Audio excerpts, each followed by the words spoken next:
11월 30일 오늘의 말씀은 역대하 23장 16절에서 24장 3절입니다. 여호야다가 자기와 모든 백성과 왕 사이에 언약을 세워 여호와의 백성이 되리라 한지라. 온 국민이 바알의 신당으로 가서 그 신당을 부수고 그의 제단들과 형상들을 깨뜨리고 그 제단 앞에서 바알의 제사장 맏단을 죽이니라. 여호야다가 여호와의 전의 직원들을 세워 레위 제사장의 수하에 맡기니 이들은 다윗이 전에 그들의 반열을 나누어서 여호와의 전에서 모세의 율법에 기록한 대로 여호와께 번제를 드리며 다윗이 정한 규례대로 즐거이 부르고 노래하게 하였던 자들이더라.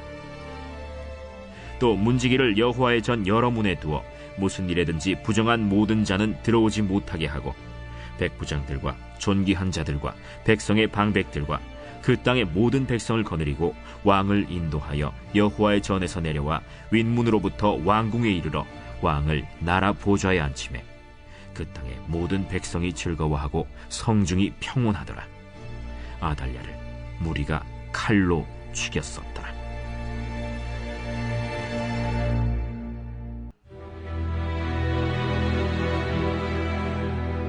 요아스가 왕위에 오를 때 나이가 7세라. 예루살렘에서 40년 동안 다스리니라. 그의 어머니의 이름은 시비아여 브엘세바 사람이더라. 제사장 여호야다가 세상에 사는 모든 날에 요아스가 여호와 보시기에 정직하게 행하였으며 여호야다가 그를 두 아내에게 장가들게 하였더니 자녀를 낳았더라. 아하시아를 이어서 그의 어머니 아달랴가 왕권을 잡게 됩니다. 이 아달랴는 어떤 인물입니까? 아합과 이세벨의 딸로서 아주 극악무도한 왕이었죠. 유다 왕조를 아주 멸절시키려고 그렇게 노력했던 그런 왕입니다. 그렇지만 이 태어난 지 얼마 안 된 아하시아의 아들 요아스가 가까스로 살아남게 되는 것이죠. 이 요아스가 피신해 있는 동안 6년 동안 이 아달랴는 자기가 모든 것을 이루었다라고 생각했을 겁니다. 이제 자기 왕권이 안정화되었다라고 생각했을 것입니다. 하지만 그 시간 동안 다시 이 유다 왕조를 회복하려고 하는 제사장 여호야다를 비롯해서 그를 따르는 그 신하들이 다시 나라를 되찾기 위해서 잘 준비하고 계획하고 있었던 것이죠. 그리고 아달랴가 왕권을 잡은 지 7년째 되는 해에 실행에 옮깁니다. 그 내용이 어제 본문부터 오늘까지 이어지고 있습니다. 이제 요아스는 7살이 됩니다. 제사장 여호야다를 주축으로 해서 유다 왕조 회복 운동이 일어나게 되는 것이죠.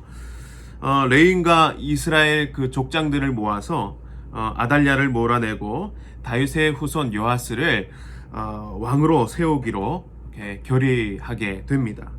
그리고 요아스는 그들의 지지를 받으며 기름 부음을 받고 왕으로 등극하게 됩니다.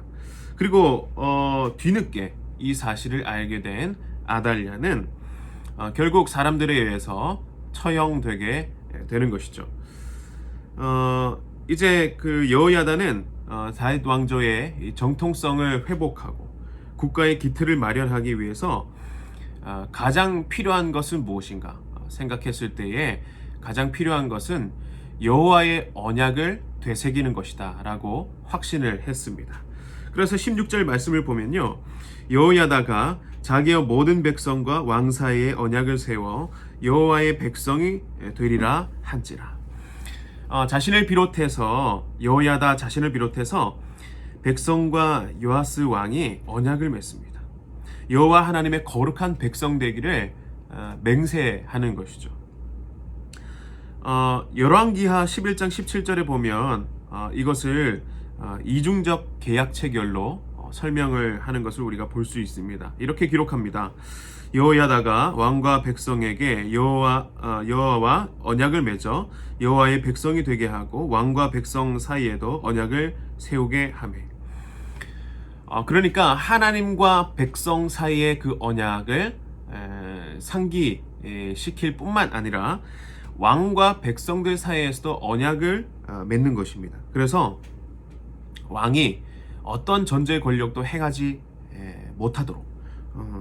그러니까 우리는 모두가, 왕이나 백성이나 제사장이나 우리 모두가 하나님 앞에서는 똑같이 하나님의 백성이다, 하나님을 섬기는 하나님의 백성들이다 라는 것을 선언하는 것입니다. 여호야다가 정말로 이 중재자의 역할을 잘 감당한 것 같습니다. 아달랴가 6년 동안 정권을 잡고 있는 동안 하나님께서 그 이스라엘에게 또 다윗에게 약속하셨던 그 언약이 완전히 파기되는가 싶었는데 다시 언약을 갱신하고 다시 하나님의 백성의 정체성을 확인하는 아주 중요한 일을 감당하게 된 것이죠. 여러분, 우리는 내가 누구인가, 나는 누구에게 속한 자인가 라는 것을 깨달을 때, 그것은 정체성이죠. 그 정체성을 깨달을 때 변화가 시작되어지는 것입니다. 그래서 혹자는 말합니다. 누가 무엇을 행하느냐 보다 그가 어떤 존재가 되느냐가 중요하다 라는 것이죠. 내가 누구인지를 알게 되었을 때, 나의 정체성을 깨달았을 때에 비로소 그 다음을 생각할 수 있게 되어지는 것입니다. 그리고 왕과 백성들 사이에서도 언약을 맺는다라는 것은 사람과의 관계를 회복하겠다라는 것이죠. 우리가 신앙생활을 함에 있어서 정말로 중요한 측면이 바로 이 관계의 문제입니다. 사람을 사랑하고 배려할 줄 알아야 되는 거죠. 사람을 사랑하고 배려할 줄 모르는 신앙은 어떤 신앙입니까? 참된 신앙이 아닌 것입니다. 참된 신앙과 거리가 먼 것이죠. 하나님과의 관계, 또 사람과의 관계, 어느 한쪽도 소홀히 할 수 없는 것입니다. 이 두 가지를 균형 있게 잘 유지해야 됩니다. 순풍을 만나서 순항하는 배처럼 하나님과의 관계와 사람과의 관계를 잘 유지할 때 우리는 이 믿음의 항해를 잘 또 멋지게 해 나갈 수 있는 것입니다. 여호야다가 이렇게 개혁을 해 나가고 있는데, 중요한 것은 이 개혁이라고 하는 것은 악한 것, 또 모순된 것을 제거하는 것으로 끝이 나는 것이 아니라 반드시 이 개혁이라고 하는 것은 후속 조치가 잘 따라와야 된다는 것이죠. 강한 결단 이후에 그에 걸맞는 삶의 변화를 분명히 함께 가져가야 된다는 겁니다. 결단 이후에 삶의 모습에 변화가 없다라고 한다면, 행위가 없다라고 한다면 어떻습니까? 다시 예전의 모습과 똑같이 돌아가고 말 것입니다. 그래서 이러한 변화를 위해서 여호야다는 지금 이 순간 함께하고 있는 이 모든 백성과 왕에게 그들이 이 일을 일으킨 궁극적인 목적을 선포하면서 마치 부흥회처럼 이렇게 뜨거운 가슴을 안고 그들이 하나님의 백성으로 살기 위한 결단을 하게 되는데, 그것으로 끝나는 것이 아니라, 그러한 뜨거운 신앙적 결단만이 있는 것이 아니라 우리 17절의 말씀을 보면 바알의 산당을 제거하고 제단을 제거하고 바알의 제사장을 제거하는 등의 이 영적 갱신을 이루기 위한 구체적인 철저한 조치들을 병행해 나가고 있다는 것을 우리가 볼 수 있는 것이죠. 여러분, 우리의 신앙도 마찬가지입니다. 진정한 영적인 변화를 위해서는 뭔가 뜨거운 어떤 감동, 어떤 감격, 이것만으로 끝나서는 안 되는 것이고, 어떤 감격이 있었고 마음의 감동이 있었고 결단이 있었다라고 한다면 그 결단과 감동에 걸맞게 우리의 몸의 행위로, 삶으로 실천적으로 나타나야 되는 것이죠. 반드시 실질적인 후속 조치가 필요한 것입니다. 이렇게 온 백성이 이 바알 산당을 제거했습니다. 그리고 18절의 말씀을 보면 여호야다가 여호와의 전에 직원들을 세워 레위 제사장의 수하에 맡기니 이들이 다윗의 전에 그들의 반열을 나누어 여호와의 전에서 모세의 율법에 기록한 대로 여호와께 번제를 드리며 다윗이 정한 규례대로 즐거이 부르고 노래하게 하였던 자들이었더라. 다윗이 이전에 행했던 것, 그렇죠? 다윗이 이전에 행했던 것, 그것을 회복하고자 지금 노력하는 것입니다. 그것은 결국 모세의 율법, 다시 말해서 하나님의 말씀대로 행하겠다라고 하는 것이죠. 하나님의 방법대로 이제 나아가겠다라는 것을 의미하는 겁니다. 이것이 다윗이 전에 행했던 것, 다시 말해서 하나님의 백성으로서의 삶의 모습을 뜻하고 있는 것입니다. 하나님의 방법대로 예배하고 하나님의 방법대로 찬양하고 하나님의 방법대로 행하는 그 모든 것이 진정 하나님께 영광이 되는 일이고 우리가 다윗 왕조의 그 찬란함을 회복하고 성전을 회복하는 것이다 라는 것입니다. 여러분, 교회의 공동체에 이 찬란한 부흥을 우리가 맛보기 위해서는 어떻게 해야 되겠습니까? 가장 본질적인 것을 잘 세워나가야 되는 거죠. 신앙의 근본적인 것을 잘 세워나갈 때에 비로소 경험하게 될 수 있는 것입니다. 영적인 변화와 부흥을 위해서는 반드시 우리가 붙잡고 나아가야 될 그 본질이 무엇인지를 우리가 분명히 하고 나아가야 되는 것이죠. 무엇을 위해서 어떻게 해나가는 것이 옳은 것인지를 분명히 이해하고 그것을 향해 나아갈 때에 경험하고 이루어지는 것입니다. 우리의 소견이나 생각을 앞세워서는 절대로 되지 않습니다. 하나님의 방법을 깨닫고 하나님의 말씀을 앞세우고 하나님의 말씀을 따라야 하는 것입니다. 여호야다는 하나님의 말씀대로 모세의 율법에 따라 이 왕이 주기식을 거행하고 성전 직무를 수행하게 했습니다. 그렇게 했을 때에 21절에 그 땅의 모든 백성이 즐거워하고 성중에 평온하더라. 온 백성이 기뻐하고 예루살렘에 평화가 찾아옵니다. 이 땅의 교회들도 그리고 우리 개인적인 신앙의 차원에서도 마찬가지로요. 개혁이라고 하면 뭐 비판하는 것 그런 것을 생각할 수 있겠지만 비판도 좋고 개혁도 좋지만 신앙의 본질과 경건의 훈련 없이는 반드시 한계에 부딪힐 수밖에 없다라는 것을 우리가 기억했으면 좋겠습니다. 말씀에 대한 경외함이 없고 예배의 소중함을 잊을 때에는 참된 변화에 대한 기대를 할 수 없는 것입니다. 우리 이어서 24장 1절부터 이 3절까지의 말씀을 봤을 때에 이 여호야다의 개혁에 있어서 또 한 가지 중요한 부분을 말씀하고 계시다라는 것이죠.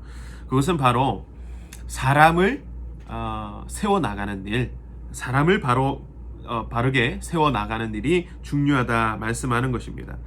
2절부터 3절 말씀에 제사장 여호야다가 세상에 사는 모든 날에 요아스가 여호와 보시기에 정직하게 행했으며 여호야다가 그를 두 아내에게 장가들게 하였더니 자녀를 낳았더라 라고 하고 있습니다. 여호야다가 이 요아스의 영적인 멘토로서 역할을 잘 하게 되는 것이죠.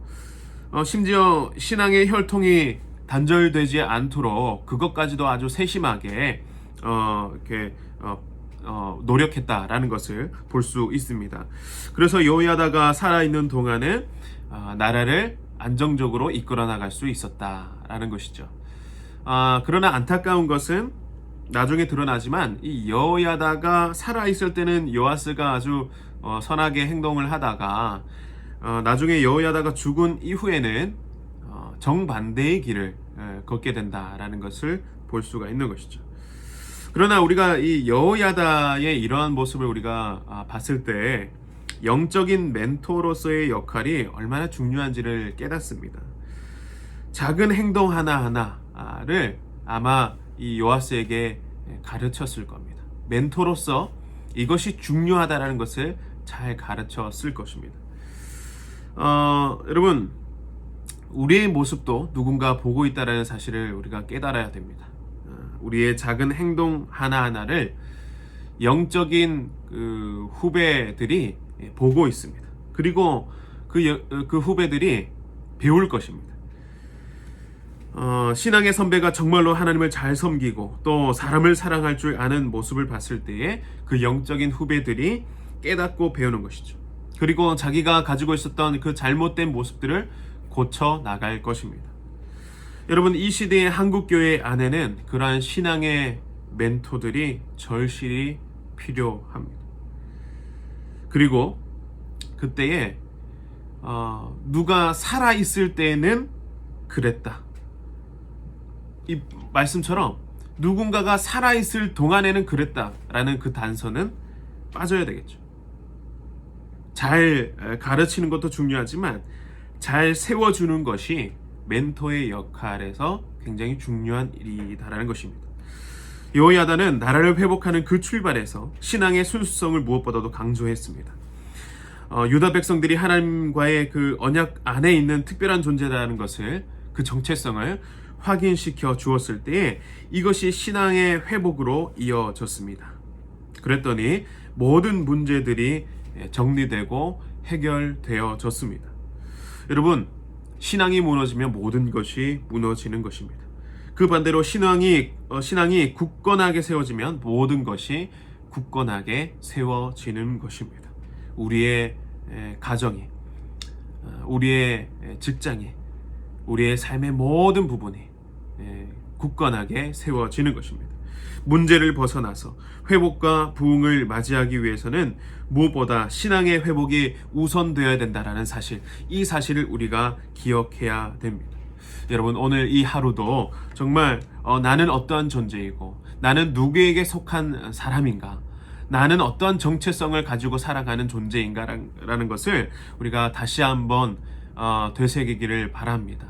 나는 어떻게 살아가야 올바르게 살아가는 것인가, 이 말씀을 통해서 다시 한번 깨닫게 되기를 바랍니다. 그것이 하나님 앞에서 날마다 나를 새롭게 또 정결하게